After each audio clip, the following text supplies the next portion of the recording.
안녕하십니까 성도 여러분.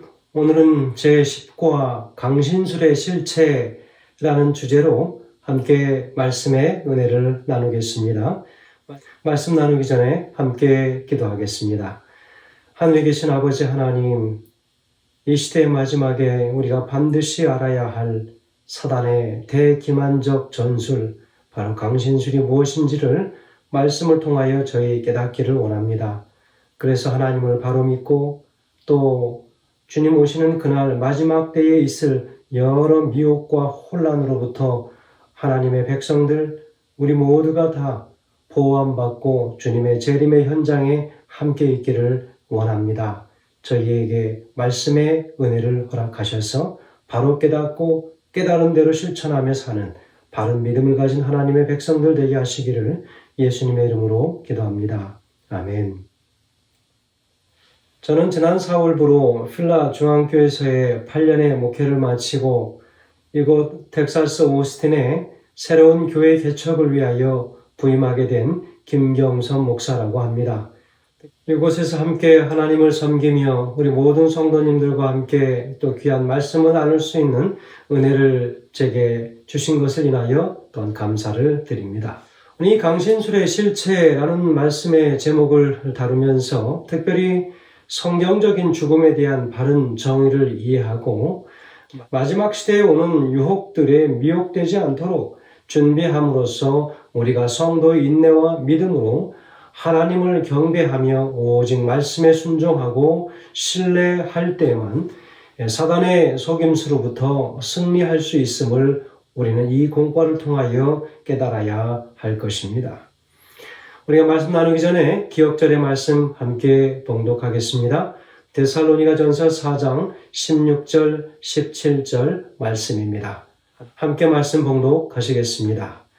주께서 호령과 천사장의 소리와 하나님의 나팔 소리로 친히 하늘로부터 강림하시리니 그리스도 안에서 죽은 자들이 먼저 일어나고 그 후에 우리 살아남은 자들도 그들과 함께 구름 속으로 끌어올려 공중에서 주를 영접하게 하시리니 그리하여 우리가 항상 주와 함께 있으리라 라고 기록합니다.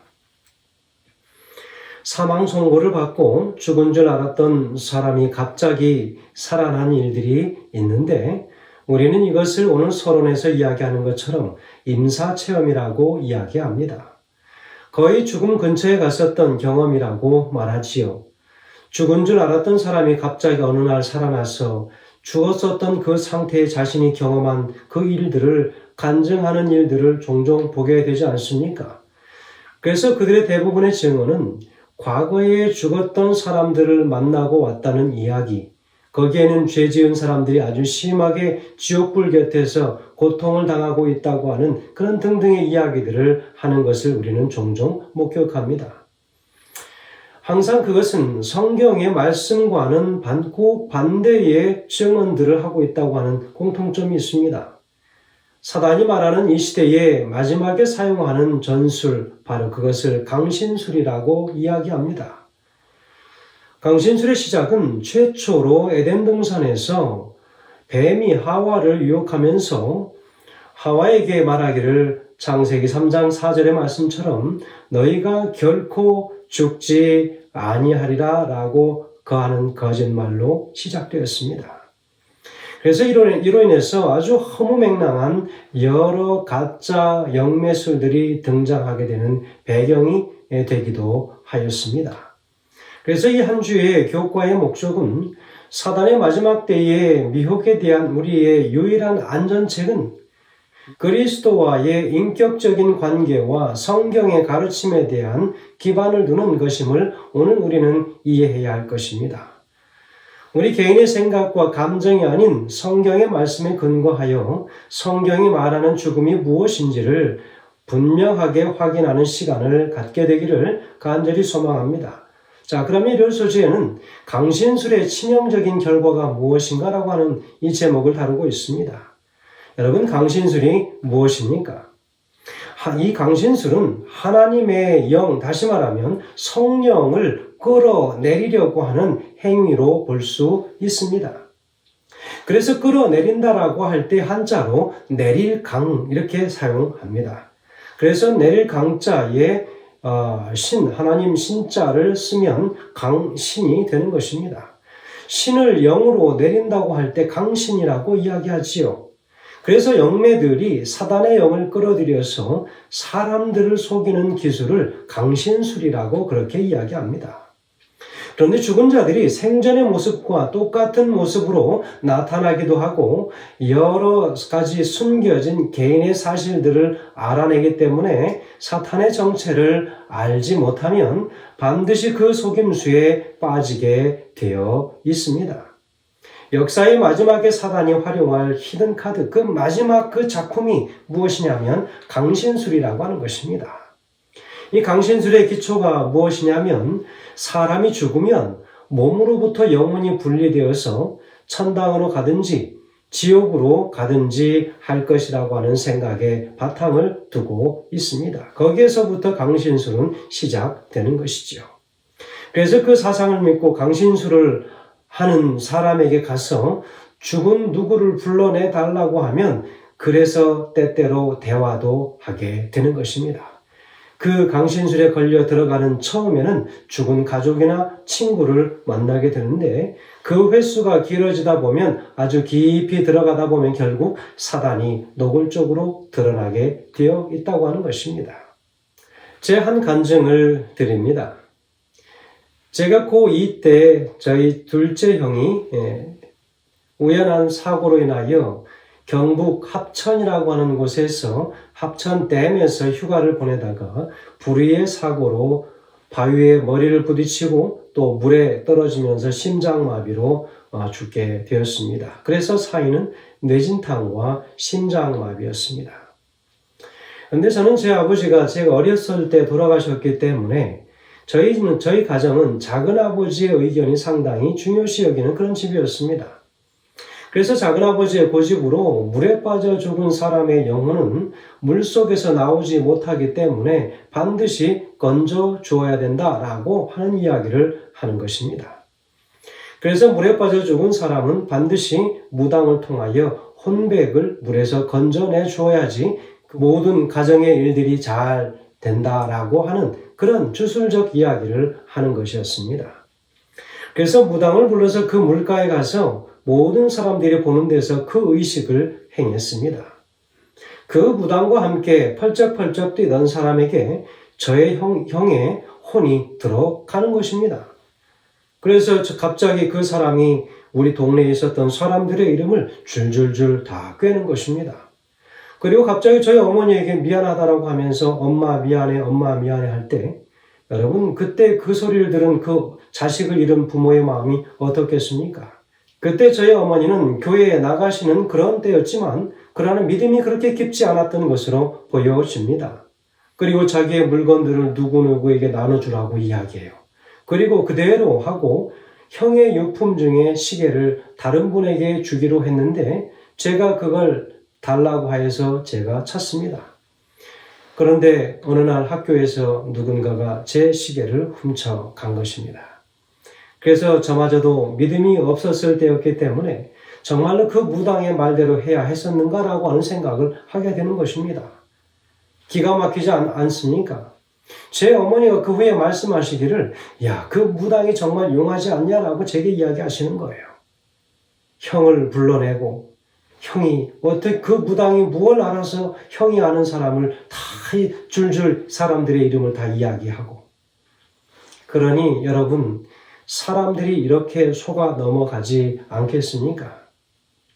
그러나 성경에서는 이렇게 말씀합니다. 마태복음 10장 28절에 몸은 죽여도 영혼은 능히 죽이지 못하는 자들을 두려워하지 말고 오직 몸과 영혼을 능히 지옥에서 멸하실 수 있는 이를 두려워하라 그랬습니다.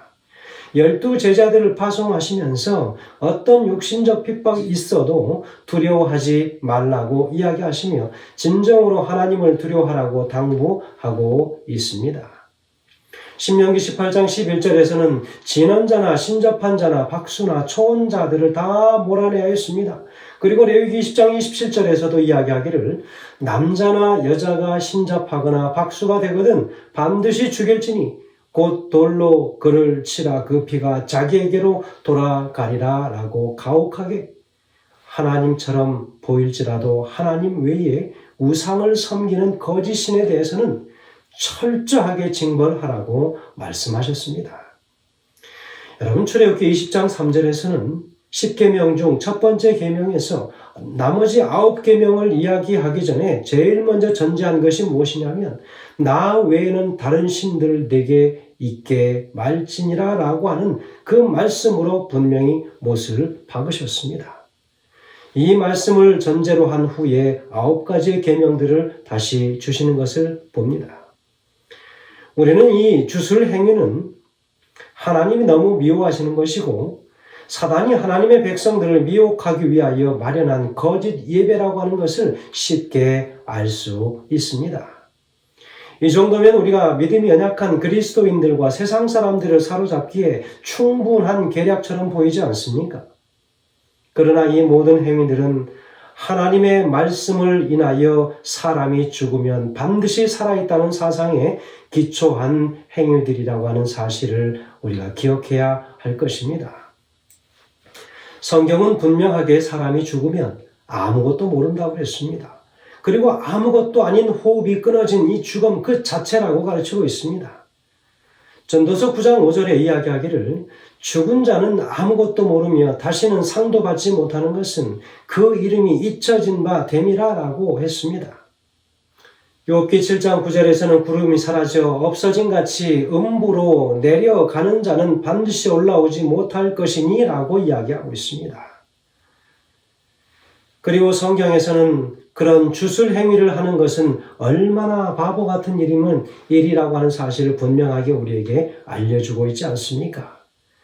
이사야서 8장 19절 20절에는 이야기합니다. 혹이 너희에게 고하기를 지절거리며 속살거리는 신접한 자와 마술사에게 물으라 하거든 백성이 자기 하나님께 구할 것이 아니냐? 산 자를 위하여 죽은 자에게 구하겠느냐 하라. 마땅히 율법과 증거의 말씀을 쫓을지니 그들이 말하는 바가 이 말씀에 맞지 아니하면 그들이 정녕 아침빛을 보지 못하고 라고 기록합니다. 창세기 3장 4절에 너희가 결코 죽지 아니하리라 그렇게 거짓말을 했는데 사람이 죽으니까 얼른 말을 바꾸어서 너희 몸은 죽어도 너희 영혼은 결코 죽지 않을 거야 라고 한 이 거짓말이 얼마나 세상에 쉽게 전파되어지고 있는가 하는 것입니다. 이렇게 거짓말은 힘이 있습니다. 우리도 경험하지 않습니까? 거짓말은 전파되어 있는 그 힘이 크고 파급력이 크다고 하는 것을 알 수 있습니다. 그러니 여러분 우리는 정신을 똑바로 차리고 신앙의 바른 삶을 살아야겠습니다. 친분에 얽매인 신앙, 인정에 이끌린 신앙, 말씀과 기도 없이 관계로만 하는 신앙은 이제 더 이상 우리가 멈춰야 할 것입니다. 더 늦기 전에 하나님의 말씀으로 돌아가야 할 것입니다. 사도행적 290페이지에는 이렇게 기록합니다. 오늘날의 점쟁이들과 천리안을 가졌다는 자들은 이교 시대의 마술사와 같이 강신술의 영매들이다. 엔돌과 에베소에서 발한 신비스러운 음성들은 여전히 그들이 거짓말로 사람들을 그릇된 길로 인도하고 있다. 우리의 눈앞에 휘장이 거쳐질 수 있다면 우리는 사람들을 기만하여 멸망시키려고 온갖 수책을 다 쓰고 있는 악한 천사들을 볼 수 있을 것이다 라고 이야기합니다. 강신술은 사단의 마지막 전략입니다. 우리 주님께서는 그 귀신 들린 상태로부터 사람들을 자유롭게 하실 것입니다. 우리 주님은 그 귀신 들린 상태로부터 사람들을 자유케 하신 것처럼 우리를 그분의 진리 안에서 자유케 하실 것임을 확신하는 것입니다. 오늘 우리는 이 서론과 일요일 소주의 말씀을 이제 줄이면서 특별히 우리의 신앙의 현 위치를 분명하게 확인해야 할 것입니다. 그래서 하나님께서 시대의 마지막에 찾으시는 하나님의 백성들이 어떤 백성들인지를 다시 한번 우리 삶 속에서 확인하게 되길 간절히 소망합니다. 그것은 말씀의 바른 원칙에 서 있는 하나님의 백성들. 감정에 호소하는 신앙이 아닌 말씀과 기도의 근거를 둔 분명하고 확고한 신앙을 이야기하는 것입니다. 더 이상은 사람의 감정에 휩쓸려 움직이는 신앙이 아닌, 그리고 관계 중심의 신앙이 아닌 하나님의 말씀을 중심으로 하여 마지막 시대에 사단이 우리에게 던져주는 그 어떠한 미혹일지라도 그곳에 현혹되지 않는, 발은 흔들리지 않는 반석에 굳게 서 있는 믿음을 오늘 우리 모두가 갖게 되길 간절히 소원하면서 말씀을 드립니다. 기도하겠습니다. 하늘에 계신 아버지 하나님, 오늘 우리는 예수 그리스도의 반석에 바로 선 말씀의 원칙대로 살아가는 하나님의 백성들이 되게 하시고, 그 어떠한 미혹과 현혹 속에도 결코 우리의 마음이 흔들림이 없는 신앙을 살아가는 하나님의 마지막 백성들 될 수 있도록 인도하여 주시기를 예수님의 이름으로 간절히 기도합니다. 아멘.